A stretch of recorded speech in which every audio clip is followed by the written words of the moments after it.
வரான் வரான். கோயந்தா, அந்த அர்ச்சனை தட்டை எடுத்துக்கிட்டு மேல போய் ஒரு அர்ச்சனை பண்ணிட்டு வா. அர்ச்சனை நான் பண்றதா? உங்க பேருக்கு தானே? ஆமா, என் பேருக்கு தான். நீங்க வர வேண்டாமா? நான் வரலன்னா ஐயர் அர்ச்சனை பண்ண மாட்டாரா?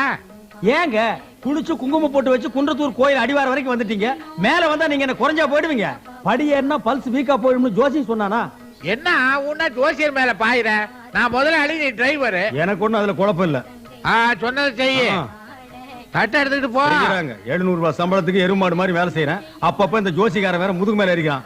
உனக்கு இருக்கடி ஒரு நாளைக்கு தீபாவளி. நல்ல நேரம், மழை மழைன்னு பரிகாரத்தை ஆரம்பிங்க.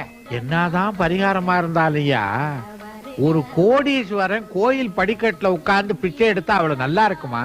உங்க ஜாதகப்படி கிரகங்கள்லாம் உங்களுக்கு எதிராக வேலை செய்யுது. இன்னும் 2 மாசத்துல அண்டர் கிரவுண்ட்ல வேலை செய்ய ஆரம்பிச்சிடும்.